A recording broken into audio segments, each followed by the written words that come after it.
Hello mummy, नमस्कार. महाराष्ट्र तर हे नवीन ब्लॉगमध्ये तुमचं सहर्ष स्वागत. आणि आज आपण कुठेतरी बाहेर जाणार आहे. तुम्ही लवकरच माहिती पडणार. आणि आपण निघलेलो आहे बाहेर जायला. हे बघता अनिश आणि यश गाडीवर आहे आणि अमरजित पण आहे.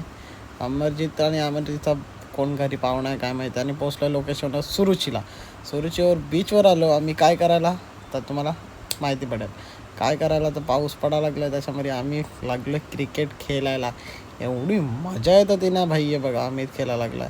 एवढी मजा आली ना, खूप मजा यायला लागलेली भाई क्रिकेट खेळायला. आणि अजून पाऊस पडायला लागला, त्याच्यामध्ये अजून मजा आली भाई. पाऊस पडायला लागत होता आणि पाऊस खेळता भाई आम्हाला वाटलं नॉर्मली पाऊस आहे, पण एवढं जोरात पडायला लागला ना, आम्हाला तिकडनं शेवटी निघायला लागलं भाई. आणि आम्ही चाललेलो आहे गाडीजवळ, का की पार्किंग खूप लांब आहे सुरूची बीचपासून. आणि आम्ही निघलो तर ऊन बघा किती आहे इकडे ऊन किती आहे आणि तिकडे किती पाऊस पडत होता. आणि आमच्या रस्त्याचे खड्डे या आयुष्यात कधी भरणार आहे काय माहिती. निवडणूक येणार आहे आणि आम्ही वोट द्यायचं आणि हे लोक खड्डे करणार, वोट द्यायचं खड्डे करणार. आणि काय संध्याकाळी बघतो काय भाई, एवढा जोरात पाऊस पडत होता ना भाई, अख्ख्या रविवारची वाट लावली. आणि मी झोपून जस्ट उठलेलो आणि बघू शकता. आणि एवढा जोरात पाऊस पडत होता, त्या आवाजाने उठलो. हा ब्लॉग तुम्हाला आवडला असेल तर नक्कीच लाईक करा, शेअर करा, सबस्क्राईब करा. चला पुढच्या ब्लॉगला भेटू.